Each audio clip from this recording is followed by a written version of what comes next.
We're living in confusing times. Too often we don't know where to turn for clarity. With the Ruthless Compassion podcast, we strive to give you content that's authentic, uplifting, and inspiring.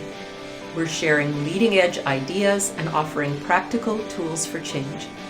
We're talking to passionate, creative individuals who will challenge your assumptions and help you to see things from a fresh perspective. Everybody has a story to tell, and this platform will bring you some of the best. Welcome to the Ruthless Compassion podcast. Originally from Chicago, Samantha Bennett is a writer, speaker, actor, teacher, and creativity productivity specialist, and the author of the best-selling Get It Done, From Procrastination to Creative Genius in 15 Minutes a Day, which Seth Godin called an instant classic, essential reading for anyone who wants to make a ruckus. Her latest bestseller is Start Right Where You Are, How Little Changes Can Make a Big Difference to Overwhelmed Procrastinators, Frustrated Overachievers, and Recovering Perfectionists. She is the creator of the Organized Artist Company, dedicated to helping creative people get unstuck, helping them to focus and move forward on their goals. She is an award-winning marketing expert, having spent 15 years as a personal branding specialist for Sam Christensen Studios, and she has been honored as an Ultimate Marketer Finalist at Infusioncon. She is also an Infusionsoft certified consultant and reseller. She now lives in a tiny beach town outside of Los Angeles. Welcome, Sam Bennett, to the Ruthless Compassion podcast. Thank you so much. Thank you for having me. Hi, everybody. Well, I'm really glad to have you here because I love your topic of procrastination and perfectionism. So I just wanted to ask you a little bit about yourself to start and how you got going on this path. It was completely inadvertent. I started out as an actor. I was one of those kids who went to theater camp. I did all the shows in school. I went to school for theater. Which meant that, I was having one of those lives in Chicago and then later in LA where, I was working a lot. I had a lot of auditions and jobs and shows and part-time jobs and projects and gigs and half gigs and semi-gigs. And it was a little chaotic. It was financially disastrous, creatively very satisfying. And along the way, I just got really interested in this question of how do creative people make decisions? Like when there's no right way to do something, how do you know what to do? If I could, should I have a podcast? Should I have a YouTube video? Should I stand on the corner with a sandwich board? Like, what do I do? And when there's no quarterly review on how your novel's going, how do you stay motivated? And so out of that kind of questioning and problem solving came the Get It Done workshop, which I started, doing in a church basement in Van Nuys for 11 people. And then that became the book. And then Start Right Where You Are was the next one. And it just all focuses on this idea that there isn't a right way, but there is your way. So that's a really interesting point. You want to say a little bit more about that? Yeah, we like to believe that the world has rules and is manageable. And certainly for conventional wisdom, that's true. There are certain things that you can do to make your life work better. Floss, for example, right? But for the things that are really important to us, there is no right way. There's no right way to be a great parent. There's no right way to be a great friend. There's no right way to be a smart entrepreneur. There's no right way to be, to have your creative output matter. So school, I think, plays a little bit of a trick on us because in school, you succeed by knowing the answers in advance, often by knowing the questions in advance even. But life isn't like that. So really learning to listen to your own intuition, to follow the sort of sparkly breadcrumbs, to lean into your own natural creative rhythm. Because, when you are doing your thing in your groove, it's easy, right? But it can take a little bit sometimes to figure out what your thing is and what your groove is. Yeah, absolutely. I think a lot about motivation too because, I do psychotherapy and sometimes people will come in and they're highly motivated and sometimes they'll come in and they're not very motivated, and I can really see the difference in the results between people who are and who aren't. What do you do with people and motivation? Like how do you see motivation? Yeah, it's a little bit of a thing, because we do get kind of used to our own pain. We do, and we're sort of fond of familiar pain. Old pain feels comfortable, new pain feels terrifying. Just to give an example, you and I were talking earlier about having bronchitis, which is something I get from time to time. And when I get it, I can tell that I'm getting it. I know what it is. I'm like, yep, this is bronchitis. I know what it is. I know what to do. It's a drag, but I'm familiar with it. On the other hand, I never get an upset stomach. Never, ever, ever, ever, ever. And the one time I did, I was like, what's happening to me? What is this feeling? Why is this like this? How long is this going to last? Am I dying? I think I might be dying. I had no perspective on it. So this pain that we get in of the pain of not moving forward on our projects, the pain of not feeling fully connected to our lives, the pain of procrastination. I mean, procrastination hurts. It hurts your heart. It hurts your relationships. It hurts your bottom line. It certainly hurts your creative output. And yet we get kind of used to it.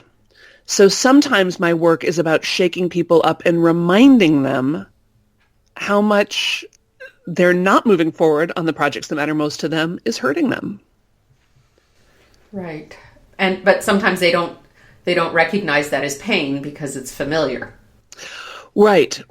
And so we do things to give them sort of a little glimpse, remind them of how creative they are, how powerful they are, and their own vision for their lives. Because you're right, it's all about decision-making and determination.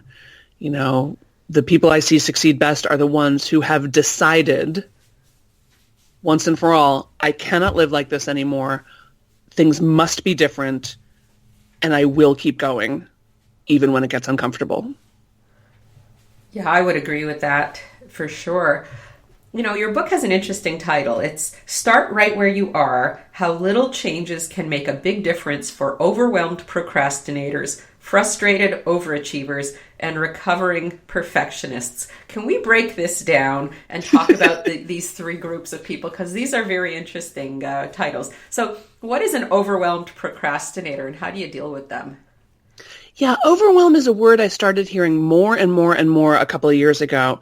And just to define it, I think overwhelm is that feeling we get when it feels like everything is coming at us at the same level of intensity. So you sort of can't tell what's important. This is pinging and that's pinging and this person needs an answer and that person needs an answer and I got to do this and I got to do that. And we're immediately overwhelmed. The good news is overwhelm is something you do to you.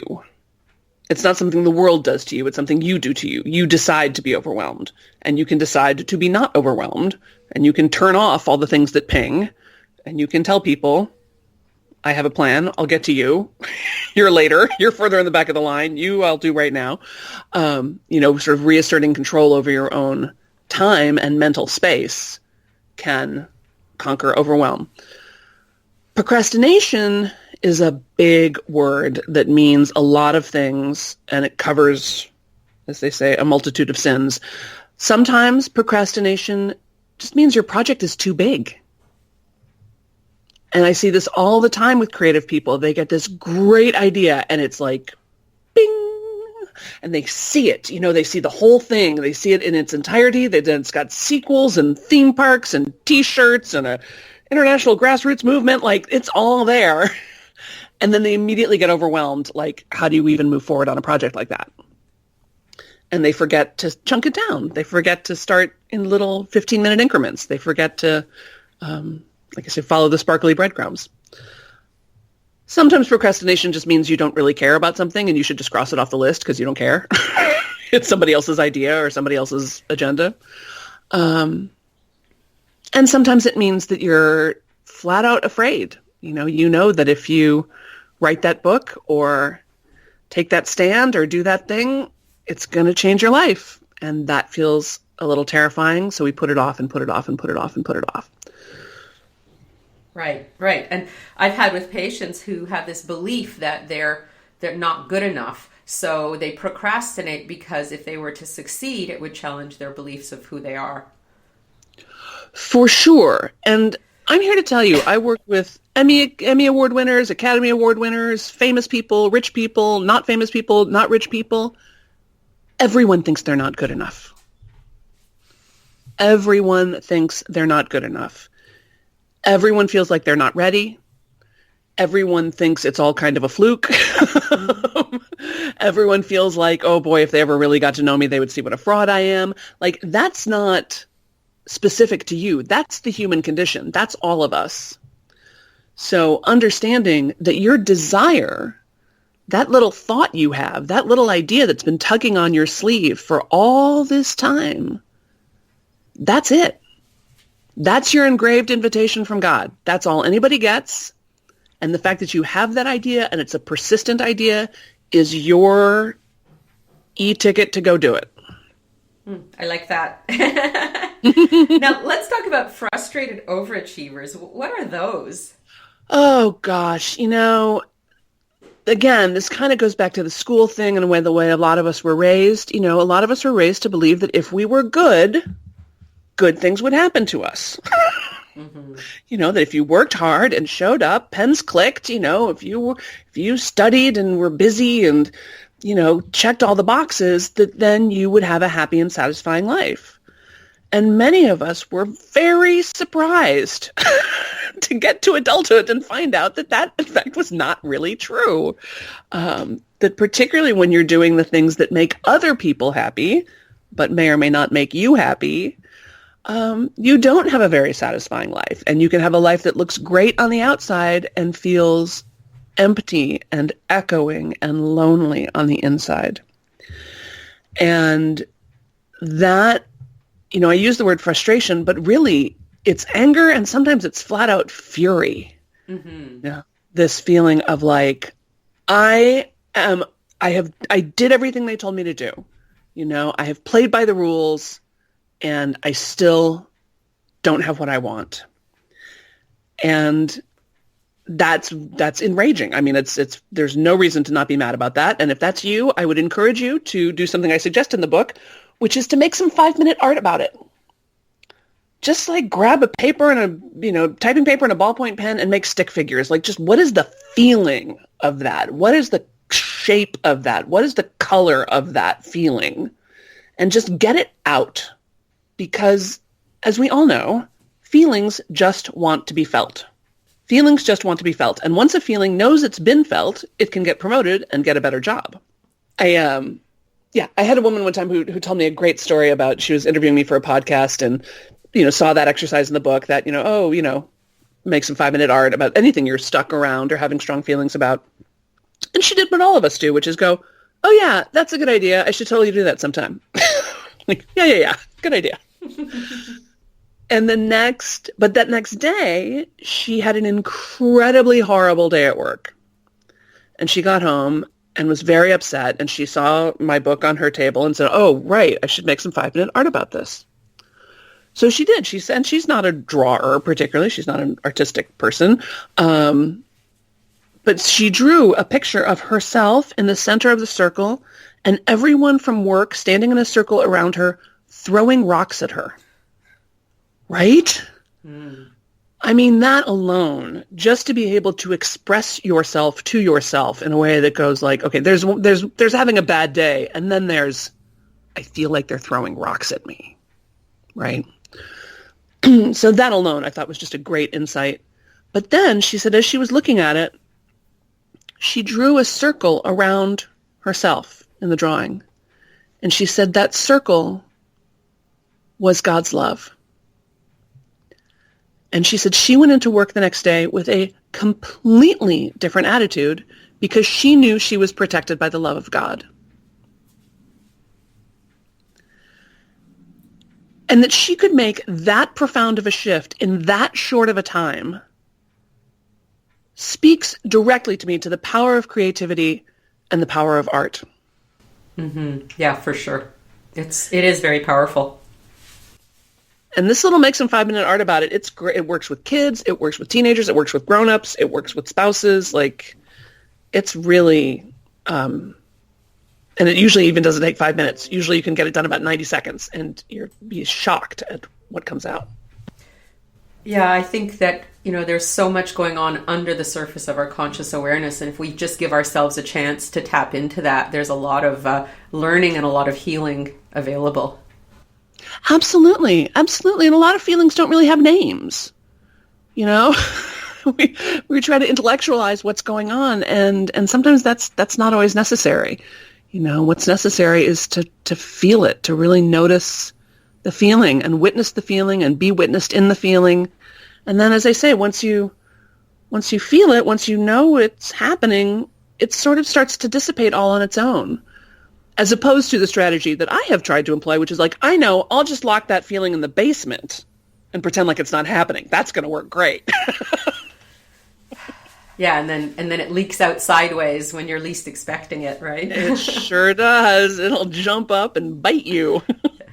So I want to get to the last person on your list, on your book title, which is The Recovering Perfectionists. So who are these people, and why do they need your help? Yeah, perfectionism is such a great idea, isn't it? Like, if it worked, that would be so cool.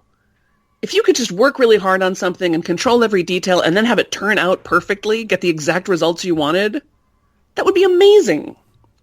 It is my experience that never happens. That, in fact, perfectionism is fear in disguise.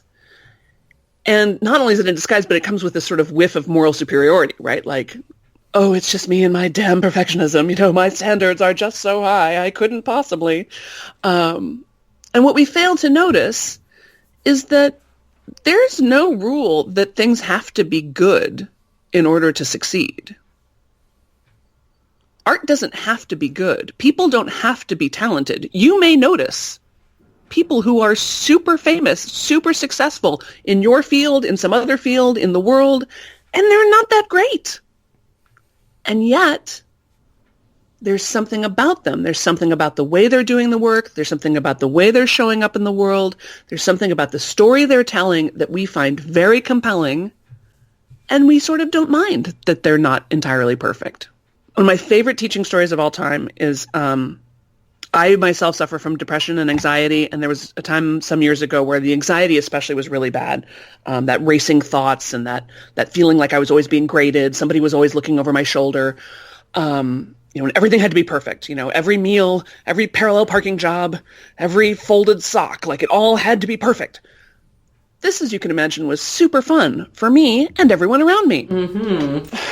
So finally I was talking to my sister, to whom I'm very close, and I said, I'm thinking that since I can't get over this idea that I'm always being judged, that maybe I'll just try to get a C.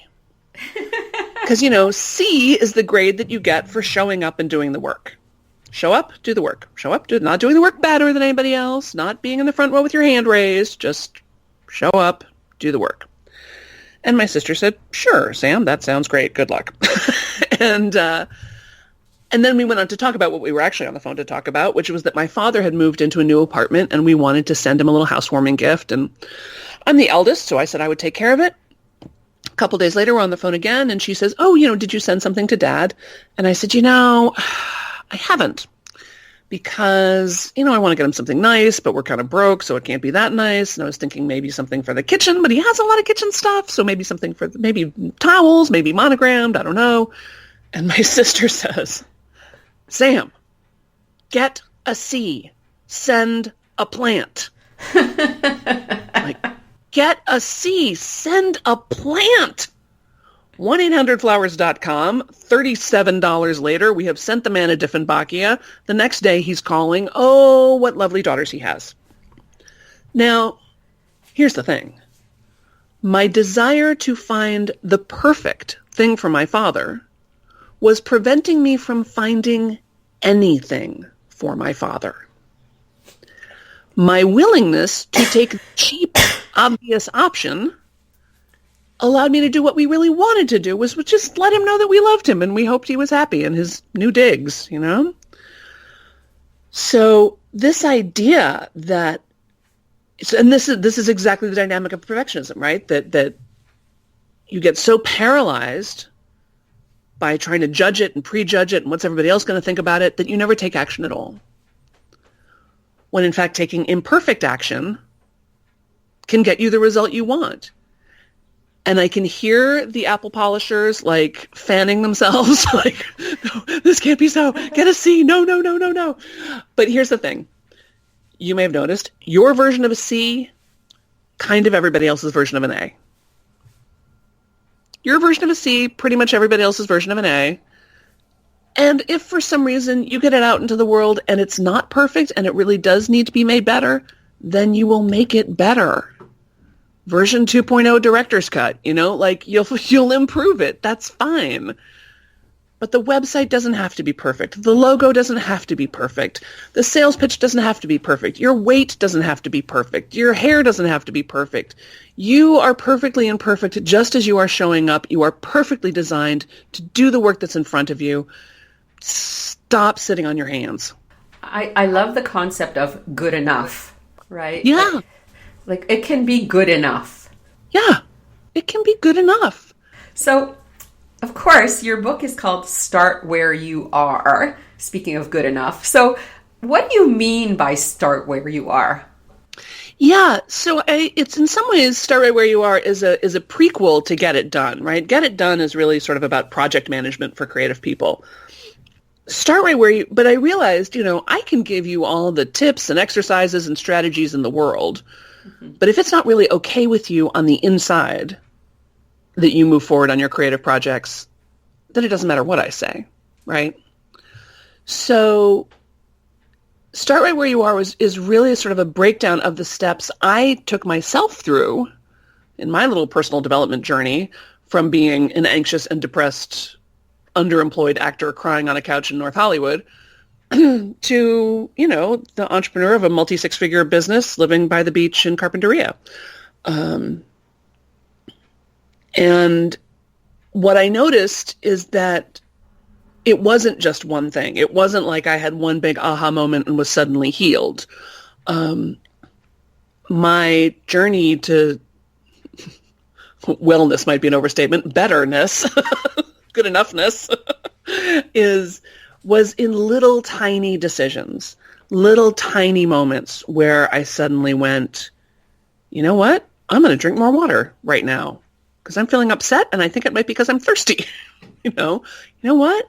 I'm going to, I can't declutter the whole house right now, but I can get rid of this pen that has dried out 3 months ago.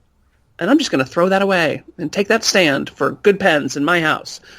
Tiny, tiny little things, tiny little movements towards self-acceptance, tiny little movements toward making better connections with people. One way I do it is asking myself, how can I be more me in this moment? And you can all ask yourself this, like, how could I be just 10% more me in this moment right here?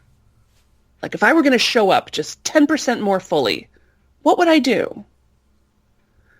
And what I notice is asking myself that question, all of a sudden, I'm sort of making eye contact with the lady checking me out at the grocery store, and we're having a little conversation about beets and whether they're better roasted or steamed. All of a sudden I'm making a joke, or I'm taking a deep breath, or I'm singing along in the car. I'm doing something that just expresses me and my life a little more fully in the world. And those little moments of authenticity start to stack up.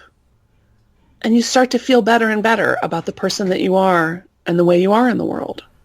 Nice, nice. So what other kinds of little things can you do if you're starting right where you are and you want to, unblock some of your creativity and be your best self and live your best life? What other little things can an average person do, somebody who's listening to this podcast? What ideas can you suggest for them? Okay, well, we've talked about make some 5-minute art about it. We talked about showing up just 10% more in any given moment. Here's another one that I love. I call it Happy Grown-Up Naked Time. Happy Grown-Up Naked Time is about acknowledging that you are a human animal with a body. And even just right now, wherever you are, just put your hands like on your face, or hold your own hands with your hands, or put your hands on your arms. Just notice your skin and the texture and the temperature of it. Like, just to acknowledge your own body and be like, oh, hi, body, thanks. You know, your body does so much work for you all day long with almost no acknowledgement and usually a lot of yelling, a lot of why aren't you better and younger. And I think just taking some time every day, every week, however often you want to do it, to just be an adult naked person. And if there's somebody else that you want to be adult and naked with, fine. It can be sexual. It doesn't have to be. A lot of people don't want to have sex. A lot of people can't have sex. A lot of people are too exhausted and pissed off to have sex. It's fine. This is not necessarily about sex. It's just about the animal comfort of touching and being touched. So, giving yourself a foot rub, or, tickling the back of your own knees, giving yourself a hand massage, being close to someone else if there's someone else you want to be close with. I find it so calming and so centering and reassuring to just have, 10 minutes once a week of just like, oh, hi, there you are. Hello, body. I totally agree with you. In the evenings before bed, I always put on face cream.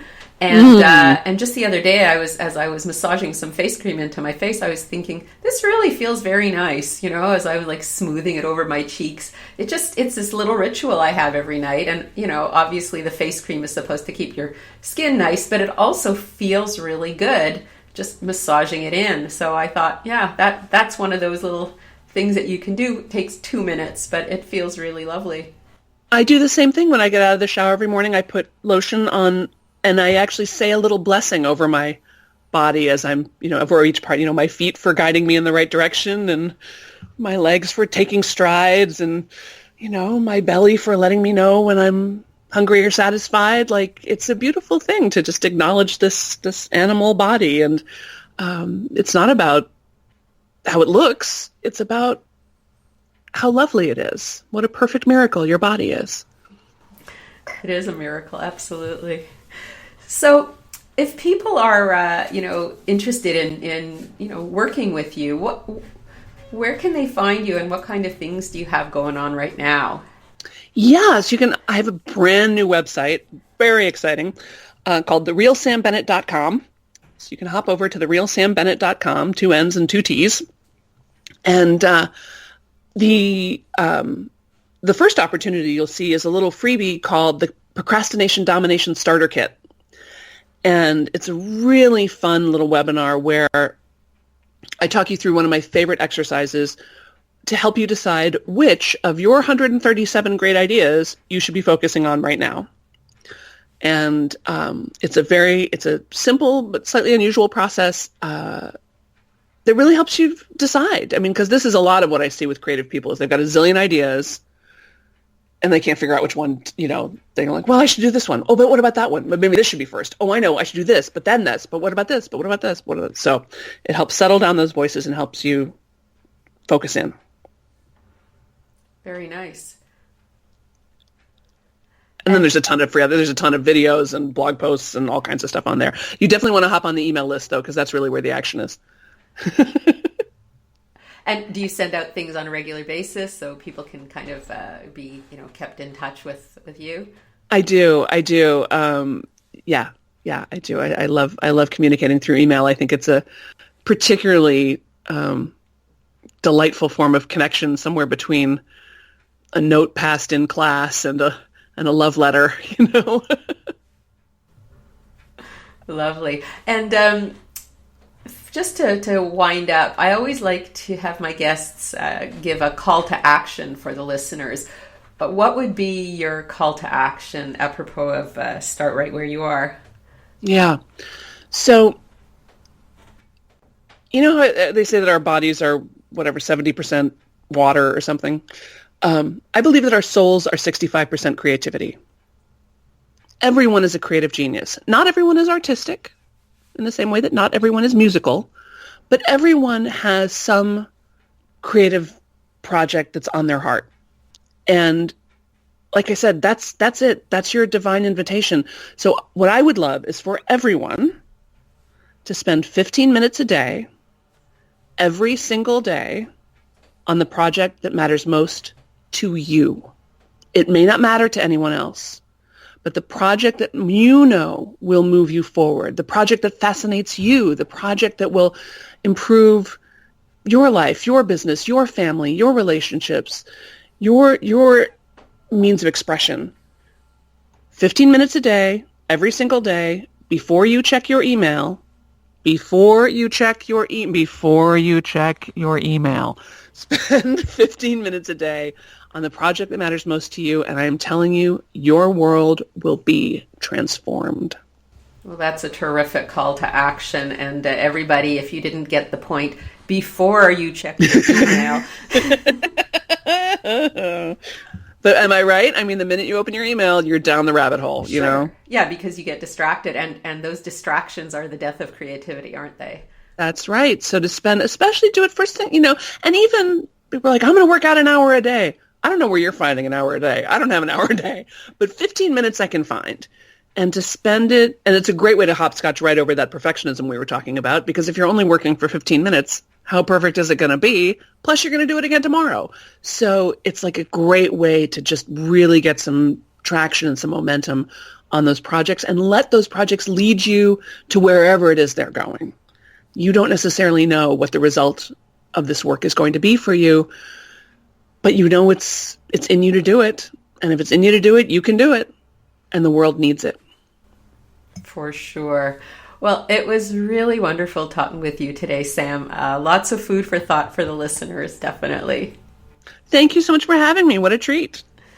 That was the terrific Sam Bennett, and I'm Dr. Marcia Sirota. If you like this podcast, please review it on iTunes, and you can sign up for my free monthly wellness newsletter at marciasirotamd.com, where you'll learn all about my new online course about how to deal with difficult family members once and for all.